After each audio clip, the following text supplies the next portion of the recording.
Welcome to BALLBUSTERS Live. I'm your host, Nathan Oakley, and if you are new to this channel, or you've not done so already, then be sure to subscribe and hit the bell notification icon to keep up to date with the Flat Earth debate. If you'd like to join the community debate, then go to nathanoakley.com and check out the Flat Earth Debate Forum.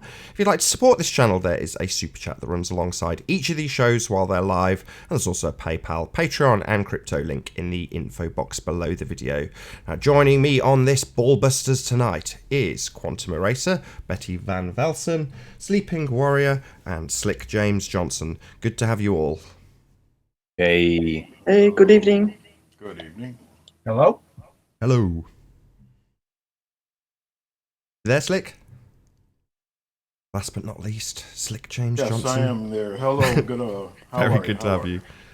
Maybe joined by others. If we are, then hopefully there won't be too much interruption as we do so. But this video will serve as a response to Bob Nodell. So just to give anybody who isn't aware of the situation a bit of background, I've approached Bob Nodell in regards to the Netflix claim that scientific proof has been provided of Earth's rotation. And based on the non-adherence to the scientific method, I have made an attempt, let's put it that way, to point this error out to Bob Nodell. It hasn't been well received, and a response video has ensued, and this is essentially what we'll be addressing this evening. So I know John has worked quite hard on a presentation to address point by point some of the issues in Bob's video. I don't know if you want me to hand straight over to you, John. Yeah, we can start here in the next minute or so. I'm getting an echo.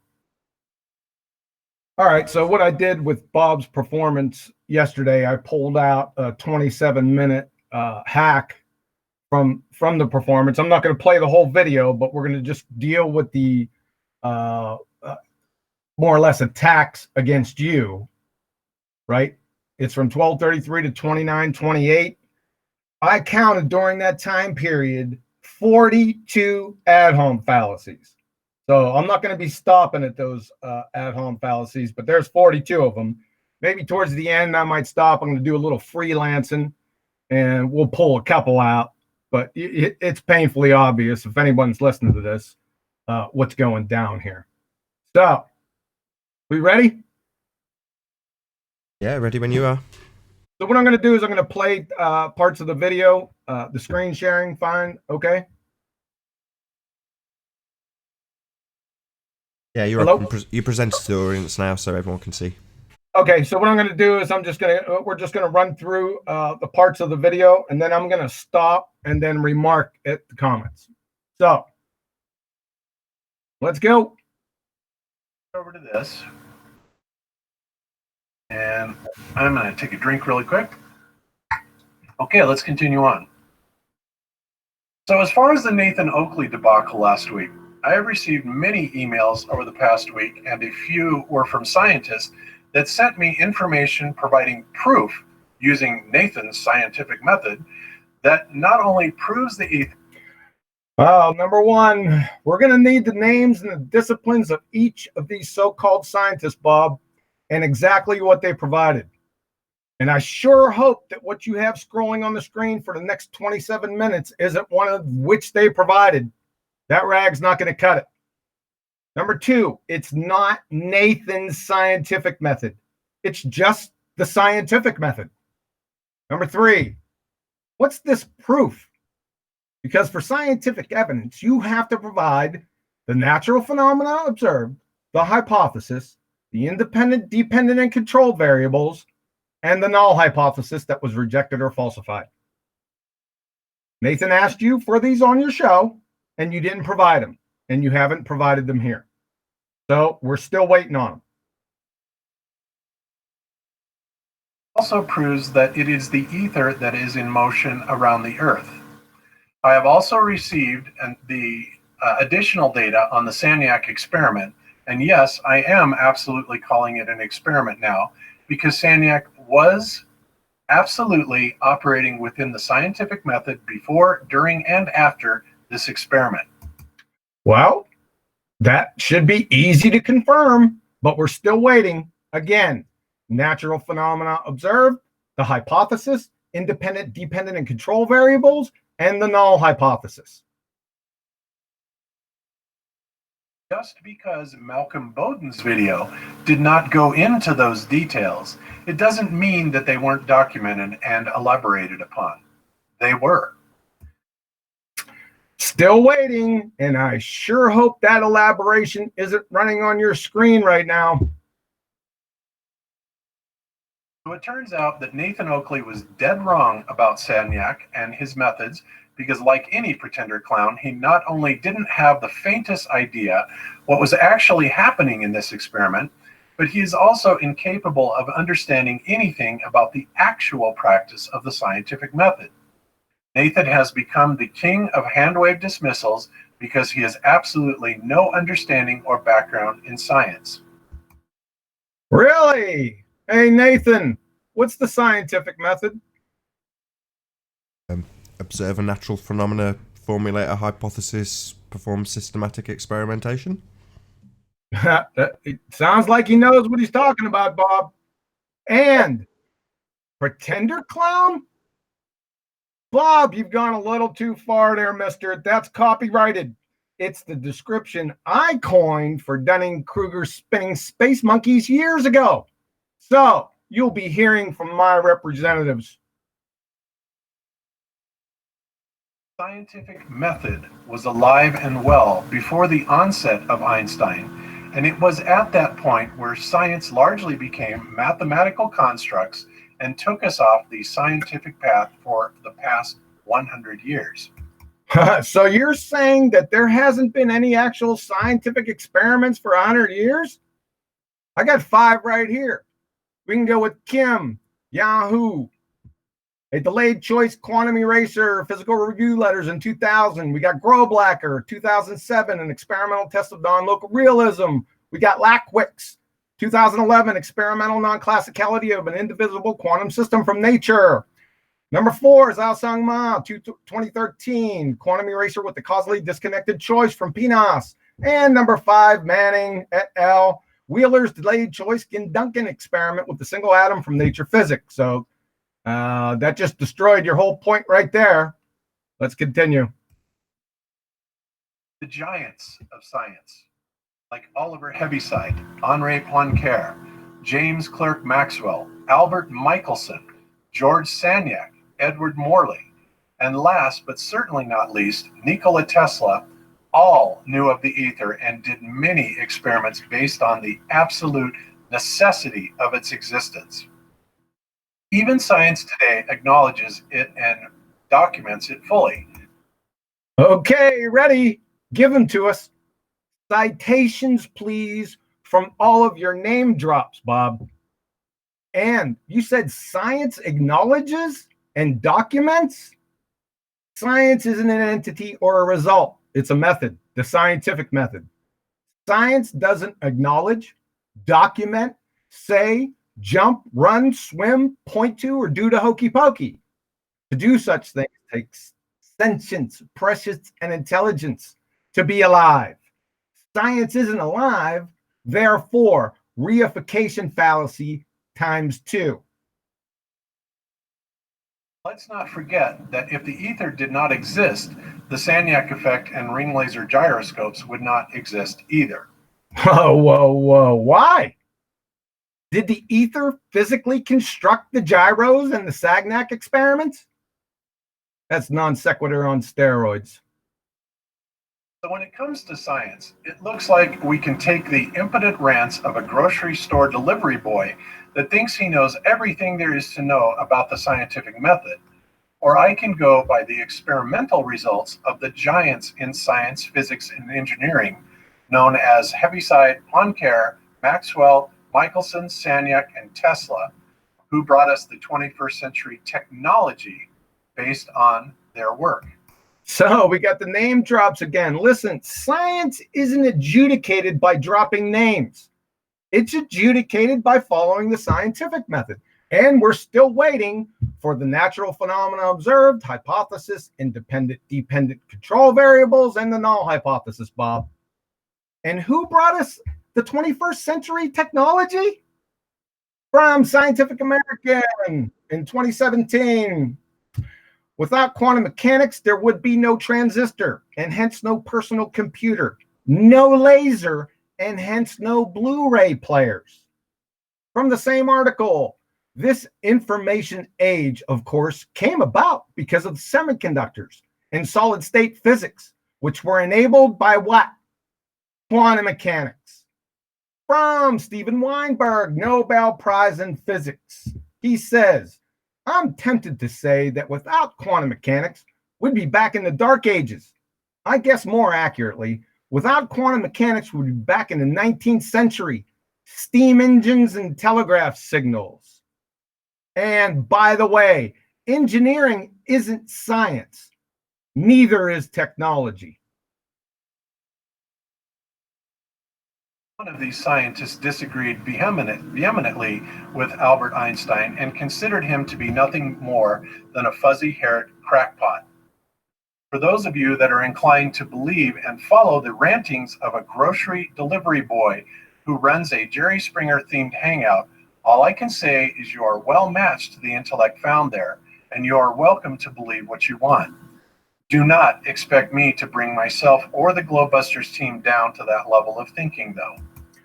What level of thinking is that, Bob? You failed to mention that. Also, can you please list the levels of thinking so we can see where your flailing contrived ad hominems compare with each other? And are you comparing Nathan to Einstein? And finally, aren't you bringing yourself down right now? Let's continue.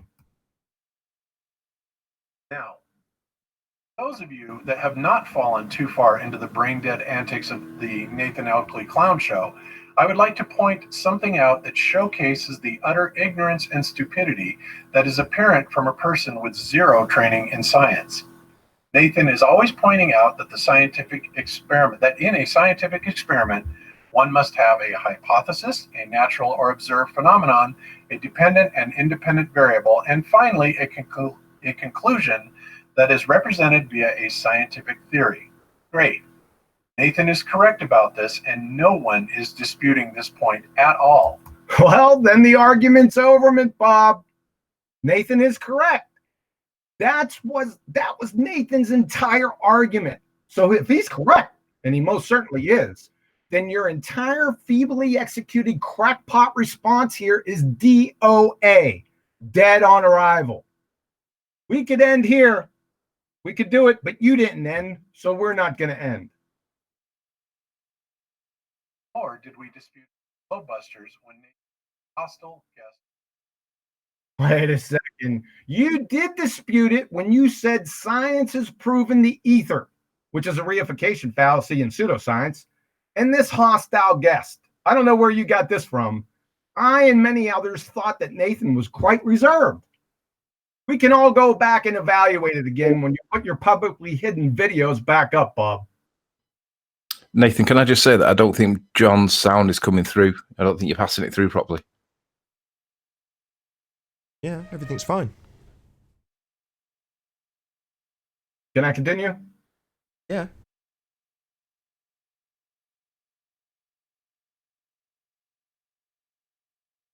Down?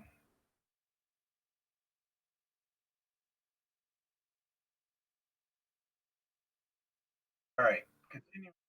So, where Nathan goes totally wrong is when he continually asserts that I claimed I performed a fiber optic gyro experiment, and then asserted that it proved the ether. I have never performed any experiment, scientific or otherwise, with a fiber optic gyro, period. I simply reported on Rick Zimmerman's observational results that he did with his fiber optic gyro. Nathan never claimed, let alone continuously, that you performed a fiber optic gyro experiment, Bob. You did. We'll get to that in a few seconds. Nathan stopped you when you said science proved the ether, Bob. And like I said, you did. Right? Do you remember this? Give me a moment. So this has been on the circuit for about 4 months now. It's an excerpt taken out from Behind the Curve. So you said, recently we carried out an experiment to test the rotation of the Earth. If the Earth is spinning at one rotation every 24 hours, that means every hour it has to turn 15 degrees. And the gyroscope is mounted anywhere on the Earth, it's going to drift, right? So don't know what you're talking about there, Bob.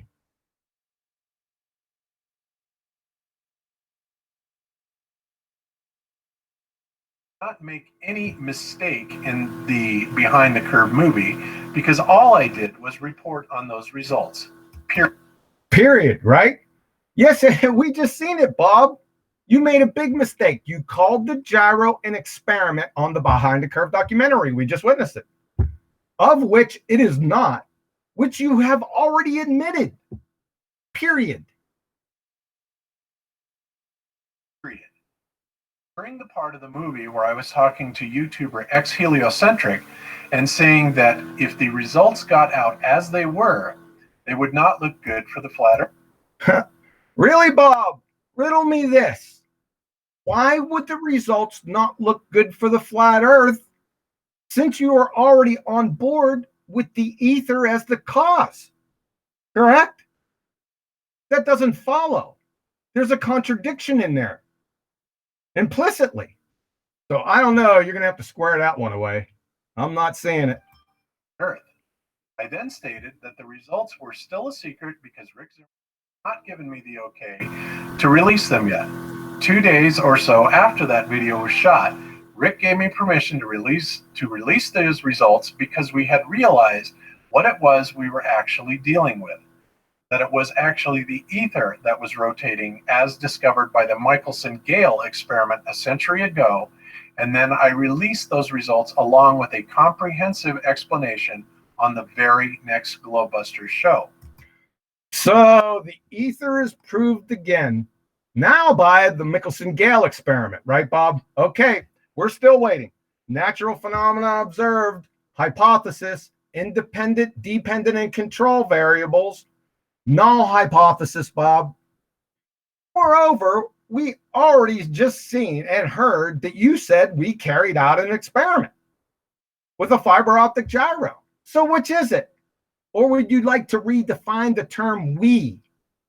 You also told Nathan multiple times that the fiber optic gyro wasn't an experiment. In fact, that was your entire defense against Nathan. So again, which is it? I also sent that very same explanation to Daniel Clark, the director of Behind the Curve, in which he promptly ignored them and went on to paint Jaron and I as fools in his pathetic movie that all Globers now cling to as proof positive of rotation and curvature. So why did the ballers cling to it? Oh, Bob, because you said it was an experiment and that it wasn't looking good and that you had 20 G's in the freaking gyro. You see why now? Sidebar, every single baller that has signed off and indicted Bob on this issue is also a self-admitted pretender clown. Why? Because they too don't know what an experiment is.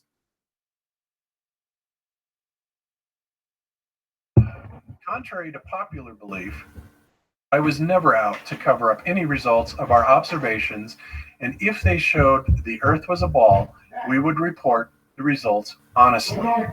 Unfortunately, the recorded observations did not support the globe model, unless, of course, you follow pretender clown Nathan Oakley's scientific expertise on these results. Why do I say this? Okay, guys, forget Nathan and his idiotic one-string guitar he plays with regards to the scientific method for a minute and consider this carefully, okay? Nathan categorically claims that the ether does not exist and that no scientist. Nathan never claimed, categorically or otherwise, that the ether does not exist, Bob. Nathan repeatedly told you that the ether can never be scientifically validated. So your entire argument against him is nothing more than a juvenile straw man fallacy. That's all it is. Has ever proven it.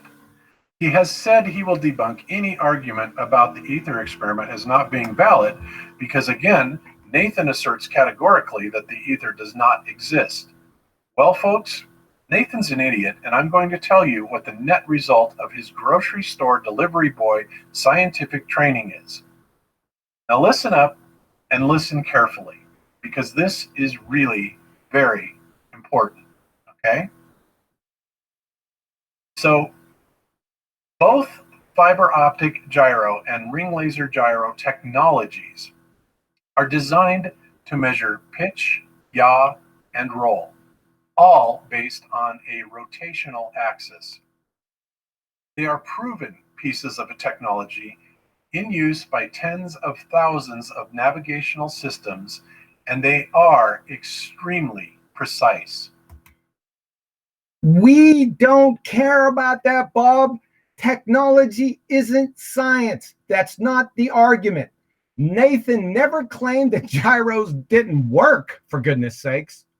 Nathan claimed that you couldn't scientifically validate the ether using those devices. So again, this is the same juvenile straw man fallacy. Please try and focus on the actual argument. They are both classified as laser interferometer technology and based on what is called the Sagnac effect, which came about from the Sagnac experiment that proved the existence of the ether. Here we go again, really?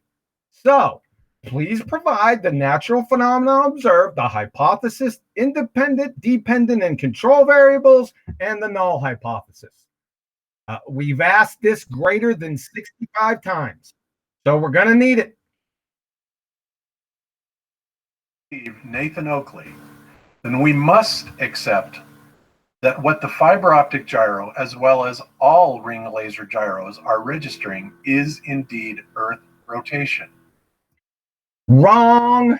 Nathan's claim is you can't scientifically validate whether it's the ether or Earth's rotation as the cause. So you're still not on the argument, Bob. You can understand that. Yeah, we do. If the ether doesn't exist, as Nathan never asserted that the ether doesn't exist, Bob, for the 10th time. Nathan claimed that you couldn't scientifically validate the ether using those devices, and he is 100% correct. Science guy Oakley asserts, then the battle for flat Earth is over, because there can be no other rebuttal for the measured output of rotation by a proven piece of 21st century technology. Nathan Oakley doesn't understand that by calling Sagnac, Heaviside, Poincare, Maxwell, Michelson, Morley, Gale, and Nikola Tesla wrong, as if, about their assertions regarding the ether's existence. Yeah, I'll give you as if. Name drop again, right? Nathan never claimed either of your feeble name drops for what, the 10th, 12th time are wrong. Nathan claimed that you couldn't scientifically validate the ether using those devices. Ergo, it's the same old straw man fallacy again, repeated over and over again. Is unwittingly validating another pseudoscientific pretender known as Albert Einstein on his mathematically constructed, Lorentz-contracted version of reality. Wrong, Bob. You're arriving at your conclusion here based on a straw man premise that Nathan claimed the ether doesn't exist. He didn't make that claim. And then you made your conclusion. Guess what that means? Your conclusion's fallacious. Math and not observation and experimentation that reigns supreme over science.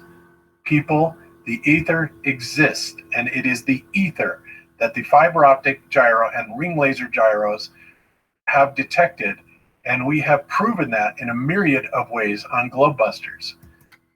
So have you proven the ether again, right, Bob? Well, we're still waiting. We're going to need the natural phenomena observed, the hypothesis, independent, dependent, and control variables, and the null hypothesis. It's just that simple. No amount of your conviction is going to change that. So we're going to need it. Okay? Science knows it. Science didn't know it. They would not be. Science knows it. They would not be what? That's another reification fallacy times 2, because science doesn't know anything. It's a method, and there is no they in it. Not be looking for ways to prove Earth rotation even today. They would have simply cited the Michelson-Gale experiment and said, that's it, the Earth's rotating. They didn't, because the Michelson-Morley experiment absolutely invalidated it.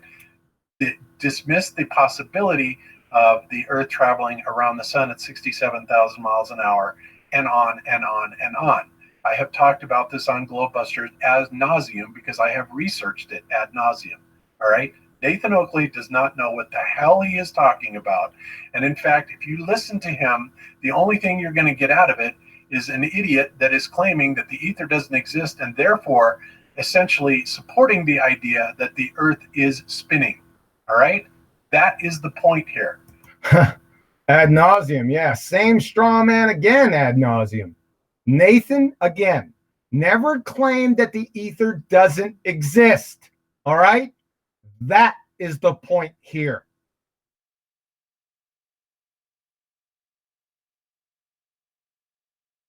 Pull his head out of his rear end, shouting that he knows what the scientific about. He does.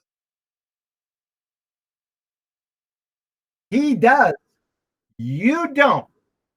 Plain and simple. Right? So Nathan validating flat Earth in a way that only We're not really getting the sound through for the beginning part of it. It seems to be quite sporadic in terms of whether or not we get it, John. All right, let me try something. Wait one.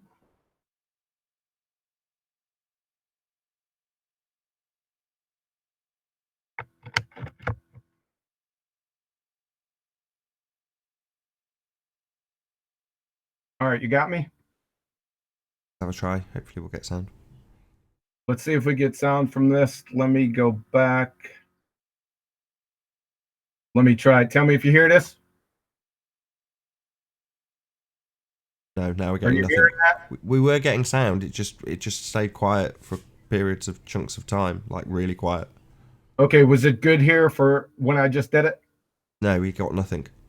You got nothing. Let's try it again. It was working the way it was before. It just wasn't very good.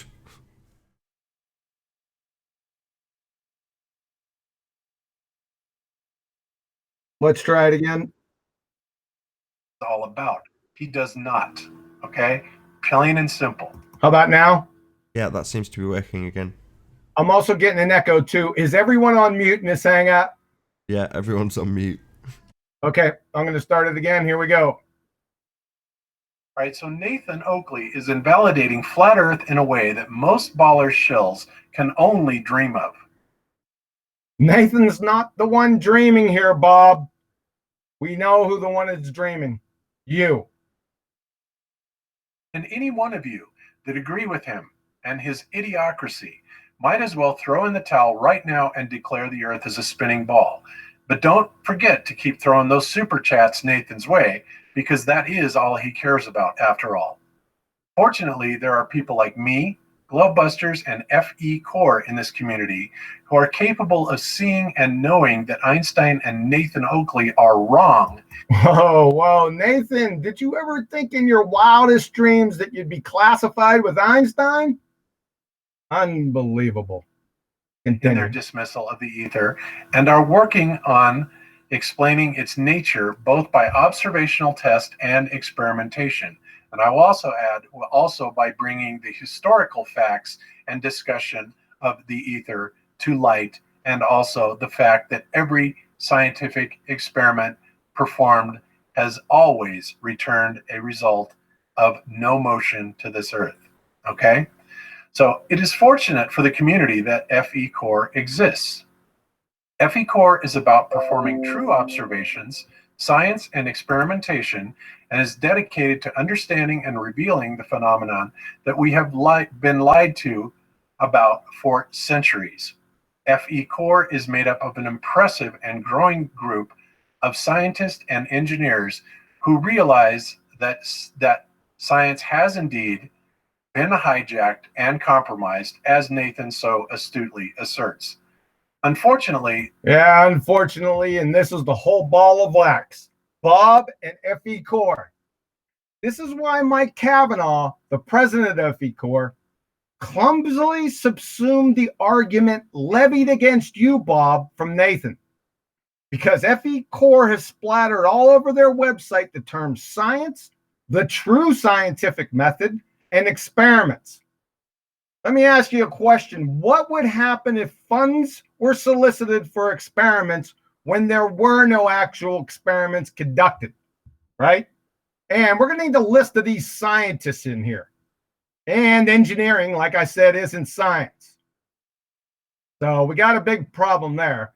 Another big problem is this study you got scrolling through the stream here the whole time, right? Let's take a look at this. This is from Space, Time, and Substance in the Ukraine, right? What's the space time, right? Isn't the space time and Einstein, ain't they synonymous? Have you ever gone to their site, Bob? They are solely designed for space time. That's all they talk about. And here's a little trick, right? You want to know if this is an actual scientific study? Here's a little trick you can do, right? You can do the find, and all you have to do is type in variable, right? What do we get? 101, and it's invariable position. There are no, this isn't an experiment. An experiment has independent, dependent, and controlled variables in them. Every single one. This isn't one of those studies. This is a rag. And let me just say this. There was a study done in 2017 by Professor J. Scott Armstrong of the Wharton School at the University of Pennsylvania. You want to know what he found out? This is the title. Fewer than 1% of papers in scientific journals follow the scientific method. Right? Guess what? This is one of them. My word. That is where Nathan ends on being correct, and his money-grubbing, pseudoscientific, and drama-pushing attributes take over. Nathan was ejected from his courtesy membership of FE Core by me personally. And why was that, Bob? You didn't give the reason why. You just ejected him. We want to know why. I accept full responsibility for doing so. And we'll give you that responsibility, Bob. And we'd like to know why. I'm sure the other people in FE Core would like to know too. FE Core has no place for drama queen idiots like Nathan, and I stand by my decision. It looks like they have no place for scientific method either. All right, so let's go now to this. I want to point something else out here. So moving on, I'd like to comment on yet another thing that shows Nathan Oakley only cares about views and super chats. Appeal to intent motive fallacy. On Sunday, March 10th, 2019, Nathan was aware that GlobeBusters would not be doing a show. I was scheduled to shoot some video with Rick Hummer and John Pounders from the Now You See TV YouTube channel, and Jaron was sick with pneumonia. He quickly turned that into a scheme to attempt to steal the GlobeBusters audience and drum up more viewers, so he put together a show which he titled BALLBUSTERS. Okay, and in case you guys didn't know, BALLBUSTERS was my name suggestion when Jaron and I were deciding on the title of our new show. Wait a second. What are you intimating here?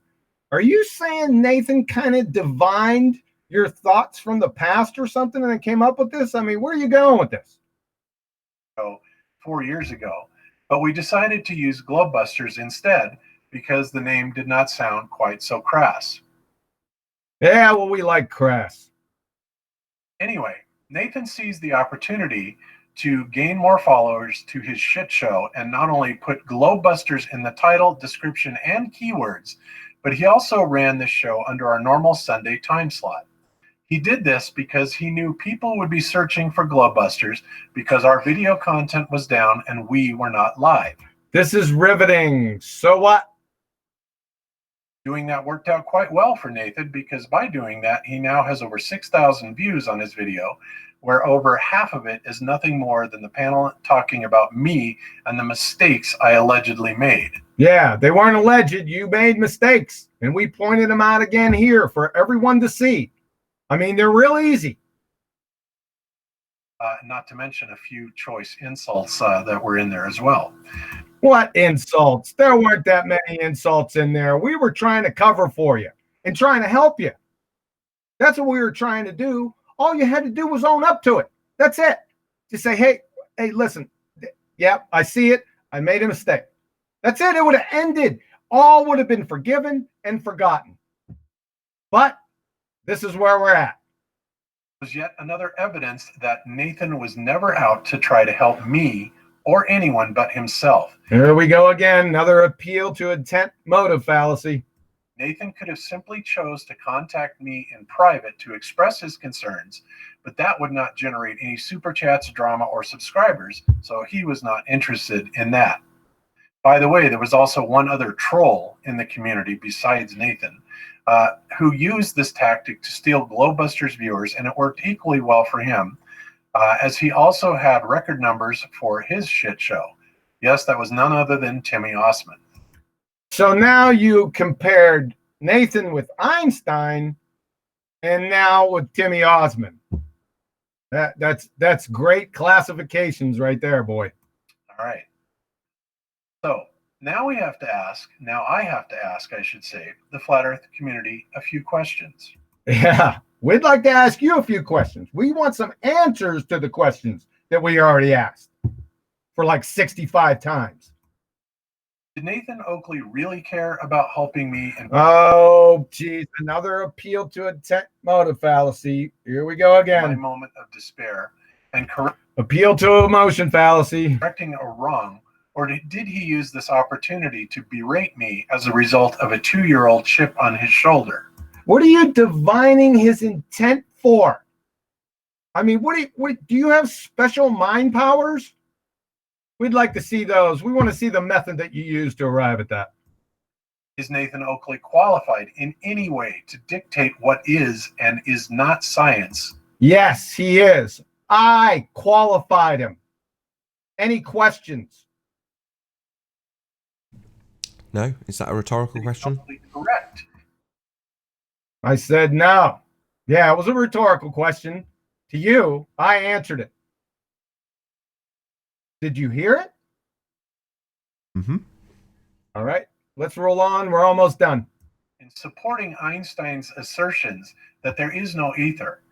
And finally, is Nathan Oakley and his Flat Earth Berates show really about getting to the truth? Yes, it is about getting to the truth. Or is it just a show based on drama used to highlight Nathan going ballistic and losing his mind on ball earthers? Wait a second. When Nathan came on your show, you gave him big ups for the show and that you watched the show. And a lot of other flat earthers watched the show. So what's going on here? What's this dichotomy we got going on? And generating super chats. Whatever your answers are, I only ask that you keep things in proper perspective and consider the evidence for yourself and remain free from groupthink. From groupthink. That's what we're remaining from, groupthink. You're in it, groupthink. FE core groupthink, Bob. In case I have not alluded to it strongly enough, let me state for the record to be perfectly clear. I believe that Nathan Oakley is... That's the problem, you believe. We're not into beliefs. We're into proving things. Snake. Oh, here we go. You know, just another one of the 42 ad-hom fallacies we had to endure so far. Only interest lies in Jerry Springer type drama which generates division, scientific illiteracy, and utter stupidity that is now running rampant in this community. Oh, God. Nathan does not care who he steps on or how bad he makes. How do you know he doesn't care? There you go again. Motive intent fallacy and divining his motives. Flat earthers You ever considered carnival as a vocation? look as long as those subscriptions and super chats keep coming in. I totally acknowledge, though, that everyone is free to watch anyone or anything they want. Thank you. We will. It is certainly your decision, and I support that. Even I have been known to tune into Jerry Springer from time to time. Yeah, there we go. Little Jerry Springer, little, backhanded slight, little backstab as you go out, right? Little second grade playground antics. Okay. So I've said my piece. Okay, you know what? I've had enough of this. Let me summarize this. So, in summary, when you peel back all the second grade playground antics, like I just said, Bob and Mike Kavanaugh from FE Core have strawmanned and red herring fallacied away from the actual argument. Here's the actual argument. There is no scientific evidence for the rotation of the Earth, whether it be ether or Earth rotation. Why? For many reasons. But the T-Rex in the room is because whether the Earth or sky is spinning is a what is question. The scientific method only adjudicates how-why questions. The prosecution rests. You have no case. Bob Strawman, Nathan claims the ether doesn't exist. Again, Nathan's argument says nothing to that. Nathan's argument, again, there is no scientific evidence for the rotation of either the Earth or the sky. Number two, the ring laser gyro did not and never will scientifically prove Earth or ether rotation. And this is it. I've had it with this. So, any comments? Well, I do want to make I want to present some myself. So let's either close this point or let me present my point, and then we'll close at the end. Nathan? No, I've got no points to add to that, John. I mean, this is all a big disappointment, as Bob could happily be doing his thing with just a small concession. And instead it's attack me with strawmen. Just, there we go. Such is life.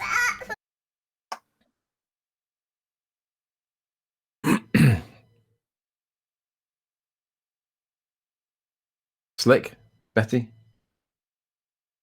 Floor is yours. Yes, go ahead. Okay. Thanks. Present my screen if you would, please. I'm going to take this from a different perspective. I'm going to take it from the if Sagnac does not prove, what does Sagnac, quote, prove? Say that very loosely. One of the things I do want to pick up on is when Bob used the phrase, remain free from group think, as though that's a dirty phrase. Now, don't know about you, but I consider myself to be experienced in this discussion now. Still make mistakes, still get shit wrong. And I can own up to it when I get shit wrong. Don't we all know I've made enough over the time? But to assert the phrase, remain free from group think, actually rang alarm bells for me personally, because that is a divisionary tactic to try and stop people from group thinking. Now, anybody that's fresh into this discussion, or even 6 months, 12 months, 18 months into it, requires other people's perspectives at times, because you need to run things off people and say, hey, I think A, does that make logical sense? And then somebody will say, no, you've forgotten about that. And then that'll immediately bring you back down to earth. And then you need that group think just to scattergun ideas.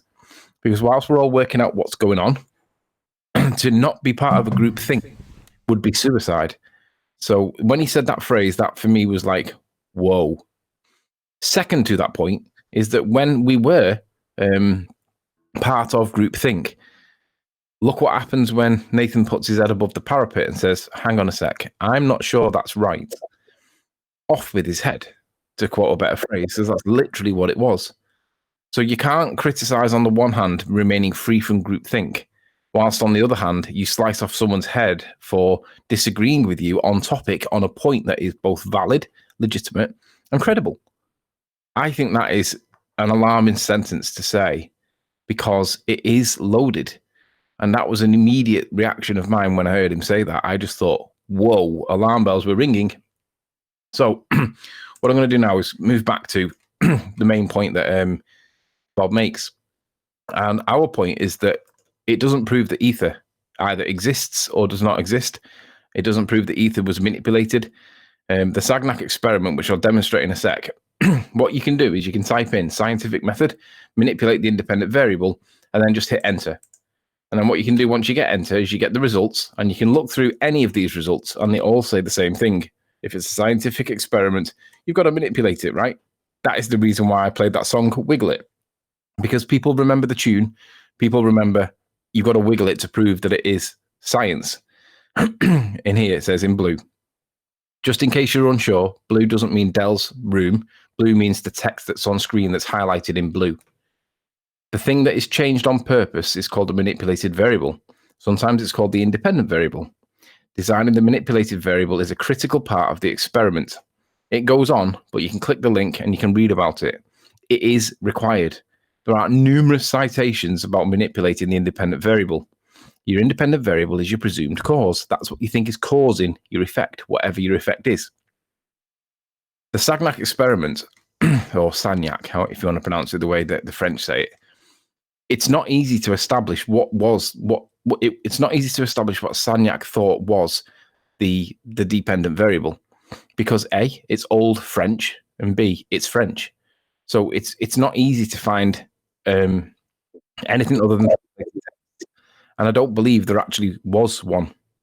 I can be corrected on that, but it doesn't appear to have a valid dependent variable.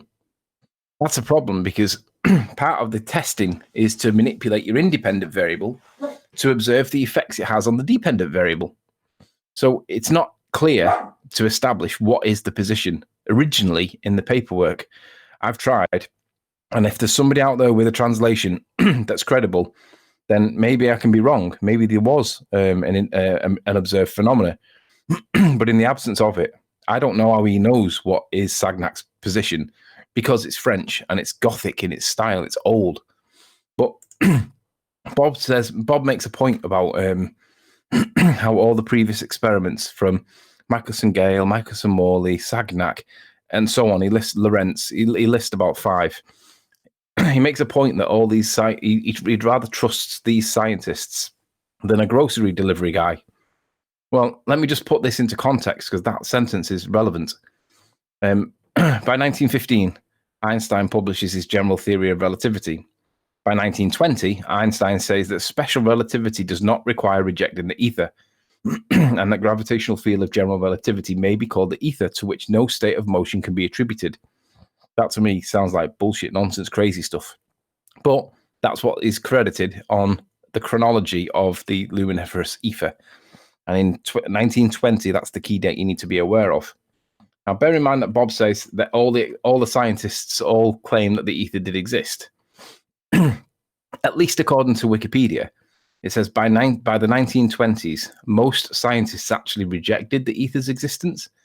Now, I'm not saying that they did or did not. I'm using this to illustrate that Bob's claim that most of the scientists from the experimentation, which is all the Michelson Morley, so what we'll do is we'll work backwards from 1920, which is where Einstein comes in.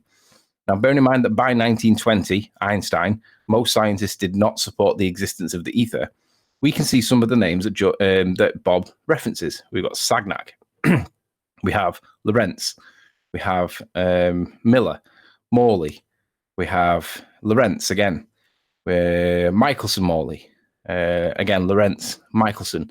Now, all of these people, Biddle, George Biddleary, so all of these people are all pre-1920 and pre-Einstein. So if Bob's statement that most people are better than the grocery delivery boy, by 1920, at least according to what we're told, that most scientists did not accept the existence of the ether. Now, again, I'll be really clear. I'm not saying that the ether does or does not exist. What I'm saying is that it appears that Bob's statement might actually be wrong, because it appears that what we're taught, at least is what we're taught, is it's not confirming Bob's position. Most people did not think that the ether existed by the early 1920s. So just to put that back into context, I'll show the line again. Right, it's right up at the top. By By the 1920s, most scientists rejected the ether's existence. Obviously, this was the result of Einstein, but when Bob says that most people actually accepted the ether, I'm not so sure that that's actually true, certainly by what we're told. Whether or not it's proven is a different point. I'm just saying what is the consensus by science. Yeah, it wasn't by science. It was by pseudoscientists. So it doesn't matter. This doesn't matter. I agree. I'm just challenging the point Bob made, which was that most people, by Lorenz and all them, the names that he listed off, all supported the idea that the ether existed. Well, perhaps not. It doesn't appear to be the case. That's all I'm saying. Whether it is or not is not my position. I don't know. It's complicated. Now, what I'm going to do now, I'm going to play this slowly in the background. Speed, turn this down to half. Now, this is where it's confusing, because basically what we're trying to establish is, well, what did Sagnac actually prove, if anything? Now, as we can see, we've got the two light rays that are being bent around the rotating plane. Now, we see that this one on this side hits the reflection mirror first, but this one's not got there yet. This one is going with the rotation of the plane, the disc, but the other one over here is going against it. So what we can see is that the length of time it takes for this one to hit this side is shorter than the length of time that this one hits that side. And that's the explanation. It appears that is so far what the Sagnac experiment is demonstrating. That if one side is spinning with the rotation of the disk, the light gets to the reflection or the reflector first, and then by the time it gets to the second reflector and then reparallels or rejoins back at the prism or whatever this thing is here, the one that's going with the rotation gets there first. So we know that the distances are equal. We know that the time it takes for them is different because one's with the spin, the other one's without the spin. And we know that the distance and the time are the two things that are different. But what we can do is, if we were to look at this without knowing what the gist of the arguments were at all, logically and reasonably, you could conclude that one side with the spin gets to its destination quicker than the side that's going against the spin. Why does that cause an interference pattern? I don't know. Interesting observation. Is it proving something? I would say, based on my own interpretation, just my own, I'm spitballing, but it appears to me that the one that goes with the spin gets there quicker than the one that goes without the spin. And that's all that I would say is what we're looking at. Now, to jump from what we see in this test or observation or whatever you want to call it, to conclude that the ether exists is the leap of faith. Because what we can demonstrate is that as one turns, the other one gets there faster. One goes with it, one goes without it. So we can see that one appears to get there quicker because the distance is cut short. So when we go to this one, so when we go back to rearranging the formula for speed equals distance over time, we can see that the one that takes the least amount of time is the one that covers the distance in the quickest amount of speed. So it appears to me that the Sagnac experiment is simply what you're demonstrating is that if you go with the speed or against the speed, you can affect what happens with the interference pattern. Now, there does appear to be an effect, but what's the cause? Well, the cause appears to be the speed of the rotation. If you're going with the spin, you're going to get there quicker. If you go against the spin, you're going to get there slower because you've got to go a bit further. It's a little bit further to go against the spin. But is that proving the ether? And I would say absolutely not. So the problem we've got is, even if we accept that the Sagnac experiment actually is an experiment, to make the conclusion that it is proving the ether is fallacious, because the independent variable was not the ether. The independent variable was the speed of the rotating platter. So as you sped that up, the interference pattern became bigger. As you slowed it down, it closed the gap. But that doesn't mean anything of the ether, because the independent variable was not ether. Your independent variable was speed. So if you're going to manipulate your speed, you can then logically say, and experimentally perhaps, and John can correct me if I'm wrong, but you can conclude that as you spun your plate faster, you were able to get a bigger interference pattern. As you slowed it back down again, the gap closed. But that's all. So although it's a nifty bit of kit that he shows, and it's an interesting effect, he causes it by spinning it up faster and slowing it back down. But the problem is that claiming that it's the ether that's proven is the leap of faith, because it doesn't prove the ether, because it was not the independent variable. So that's the point that I wanted to make, that even if we accepted that it was actually an independent variable that he manipulated that proves the ether, he doesn't actually prove the ether. All he proves is that the disk that spins with the spin or against the spin is basically governed by how fast you spin it and the direction the direction it actually travels in. And you can't really prove anything other than, well, light may have a fixed speed in this. I mean, you can hypothesize, you can, what's the word? You can spitball as to what this actually proves, but it definitely doesn't prove that ether exists, because you didn't manipulate the ether. You manipulated speed. So even if Bob was right about it being an experiment, he's wrong about it proving the ether. So that's me done. Cool. If I may, I'd like to address it from a more of a kind of. Can you hear me? Yeah. Coming through loud and clear. Okay. Yeah, more from kind of an ethics point of view, because the way this whole thing started was that when they did that documentary was basically ripped apart and torn apart to make Flat Earth look bad. So the one thing that people in Flat Earth have to constantly deal with is being misrepresented. So any flat earther that ever deals with a globe person, the first thing that you have to get through is being misrepresented. So we're all used to that. But the hard part happens when a flat earth person misrepresents you. Most of those things, if not all of those things Bob said, were totally misrepresentations of, bringing Nathan into what happened there. Because what Nathan was doing, his sole purpose was to try to clear up the misconception so that they wouldn't make these type of mistakes and send these kind of messages out there like that, to give globe people something to misrepresent. Now, what happened was they got offended by that. See, they didn't understand that they made a mistake. In their mind, everything that they did was perfectly spot on, so they didn't see it. They didn't recognize that somebody was trying to throw them a lifeline and say, hey, guys, you just don't realize that everything that you did didn't make any sense to begin with, because you weren't following science. You were just declaring. You made an observation and you threw a declaration on it. And this is what globe people have done for since I can remember. See, so when you try to use that same mentality in flat earth, it doesn't work. You have to clear your mind. You can't use globe mentality in flat earth. Now, I know I kind of sound like a broken record with this, but this is one of those things that you kind of have to hear over and over again, because nobody is used to that. Nobody is used to understanding that you are indoctrinated to observe and declare. And if you think about it, when you listen to globe people speak, that's what they do. They observe and they declare. Look what happened with this gyroscope thing. They observed and they declared. There was no science involved whatsoever. But they thought they were doing the right thing because that's what they were brought up to do. See, so what Nathan was trying to do was make them understand that you can't just observe and declare. Flat Earth is all about getting away from observing and declaring.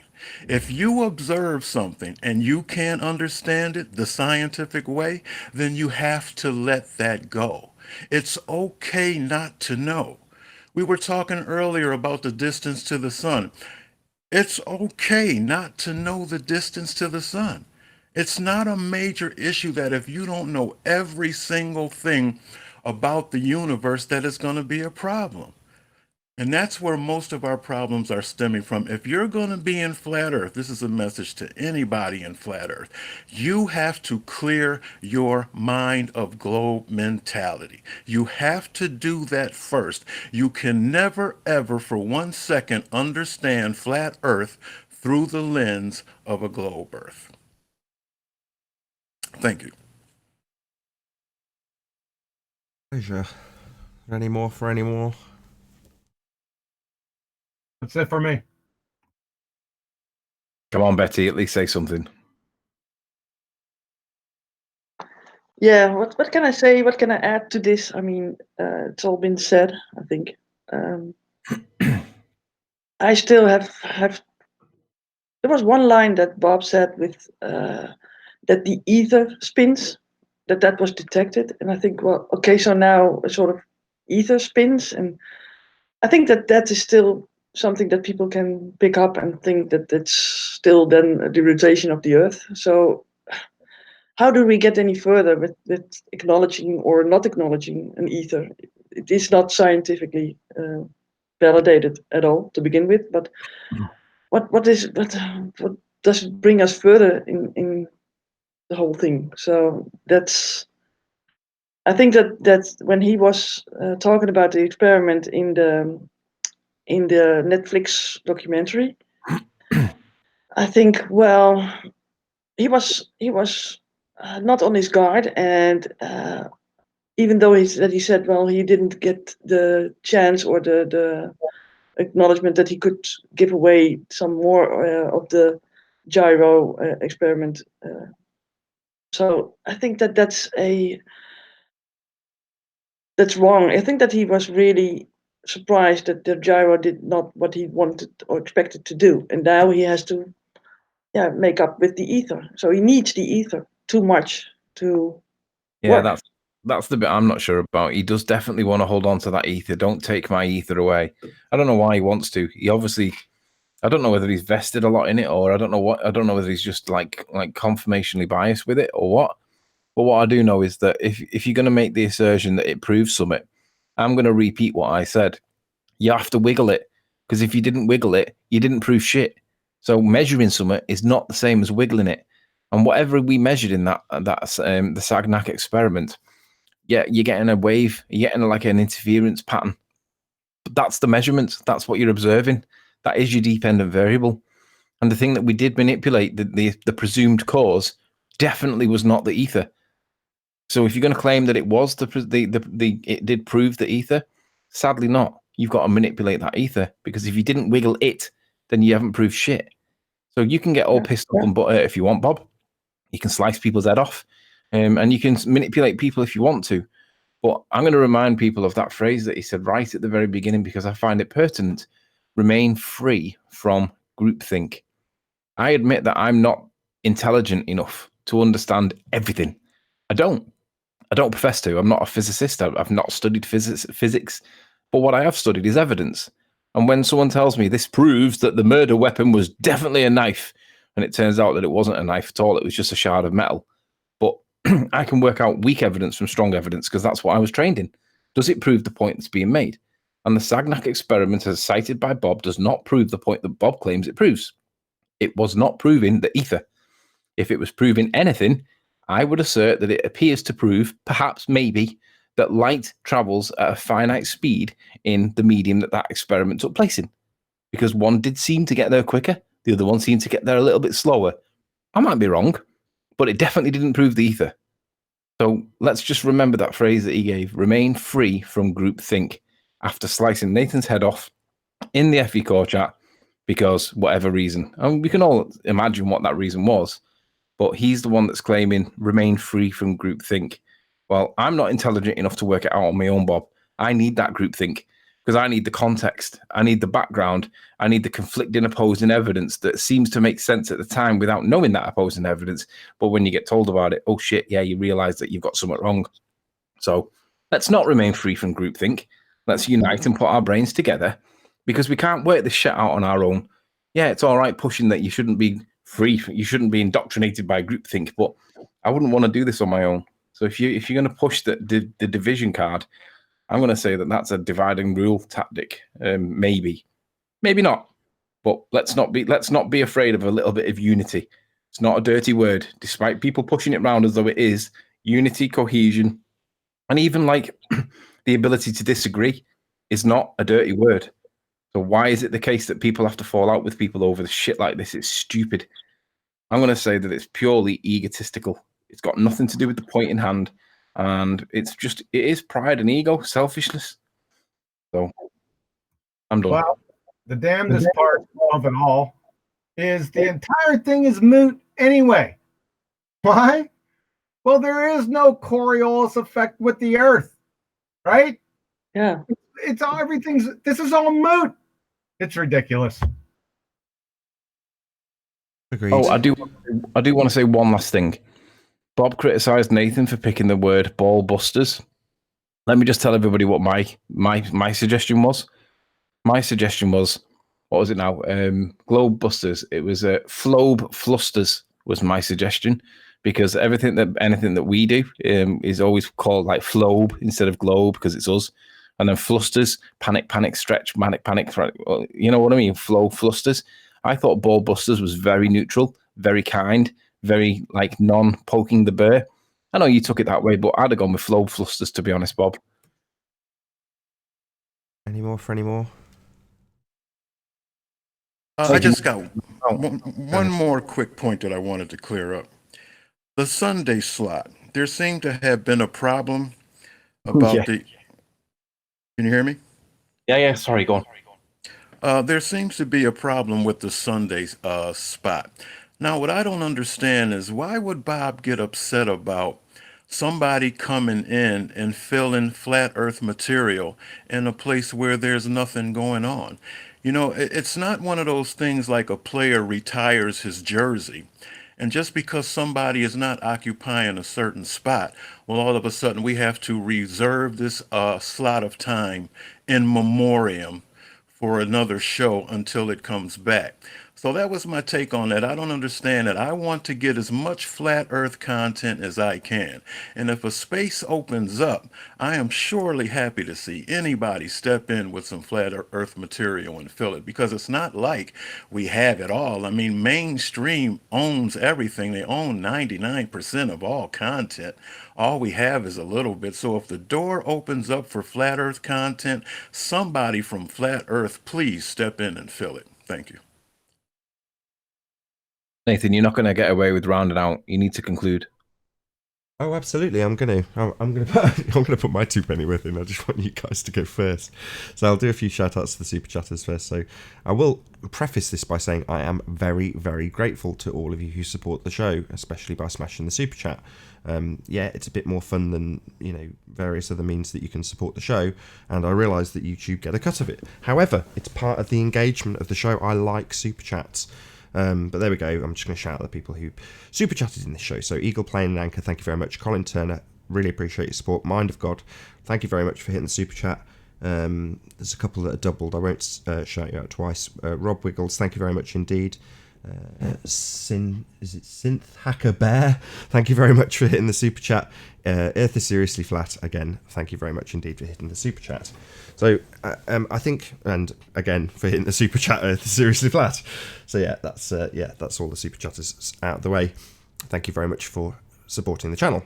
So in conclusion, from my perspective, I only want to reiterate the main point which I made from the start, which is to say that we as a collective, everybody, has been duped into accepting a model, a reification of this heliocentric world we're told we live on.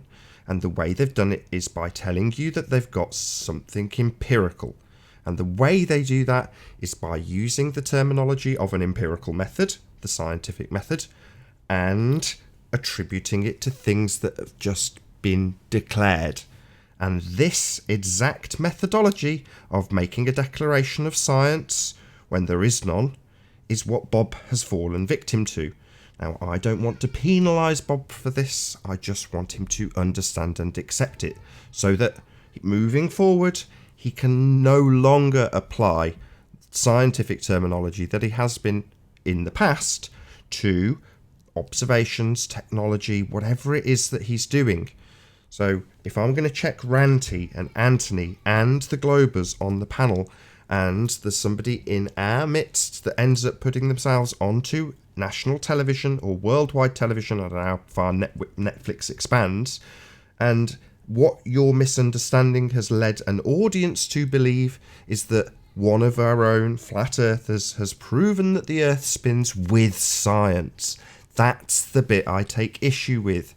If you're going to claim science, and it doesn't matter which side of the fence you sit, flat earth or globe earth, or any earth for that matter, If you claim you've got scientific proof of something, then I'm going to be the first to ask, what adherence to the scientific method does this proof have? And just simply ask the questions. What's the observed phenomena, like John's asked when he's dissected up what Bob has declared. So if it's not me, hopefully moving forward, other people will see exactly the same thing and hear those words, those now magic words of science, and ask themselves, is this really science? Is this actually the empirical method that proves the scientific prediction, otherwise known as a hypothesis, or not? And if it's not, it's just a declaration by a bloody wizard to sell tyres, you'll think, maybe this isn't proof just because the person on the screen says so, using scientific vernacular. Just question it, like I've done with Bob. And if the reaction is to chastise you and cast you out into the wilderness, then you need to concern yourself even more and perhaps ask the question more often. Does this actually have any scientific validity? It's claimed to be an experiment. Do you have scientific proof of the ether? You've said it's been proven. And what method has been used? Well, it's been declared scientifically. Well, how do you test claims of that nature? Simple. You see if they're scientific. Have they adhered to the scientific method or not? And if they haven't, why haven't they? Moreover, why has it been asserted that they have? That's the trap that I don't want us to fall into. It's the trap that's got us on a spinning ball, based on people looking at lights in the sky and then telling you what's what. Well, I'm sick of that. And personally, at this stage, I said it on the debate today, I've had enough of it. The people who want a new priest become dangerous to the people who want truth. They want somebody else to observe and declare and be quite bold and forthright about it and unchallengeable. Well, isn't that the same as the priesthood we have now? Personally, I'm trying to get away from that priesthood. And I'm hoping that people, good people like Bob, also want to detach themselves from the old rhetoric, the old ways, and the arguments that are used day in day out on the debate when people say this is science, is to rip it to pieces based on its lack of scientific validity. We'd be hypocrites if we didn't do this ourselves and just cherry pick the bits of science with the observe and declare that we liked for our rhetoric. That's terrible. That's not going to progress truth. That's going to progress rhetoric and basically a new priesthood. And I don't want that. If somebody else wants it and they want part of it, then they're dangerous to me. So keep the hell away. Anyway, that's as much as I'm going to say on it. Is there any last notes that people want to put in before I round out? No, very well said. Thanks. Yeah, the Sagnac experiment didn't prove ether. Sorry. Pretty much cleared it up. Cool. I agree. Yeah. Well, with that, I'll say a massive, huge, enormous thank you to Betty von Velsen, John, otherwise known as Quantum Eraser, Anthony, otherwise known as Sleeping Warrior, Slick James Johnson, and of course a massive, huge, enormous thank you to all of you in the live audience for tuning in, sharing, smashing the super chat and all that good stuff. Another big massive shout out to Earth is Seriously Flat for hitting the super chat during the outro. Really, really appreciate your support. You need something to do after this live stream has ended, then go to nathanoakley.com and check out the Flat Earth Debate Forum to keep up to date with the community debate. I've been Nathan Oakley, and I'll see you all in the next Ballbusters.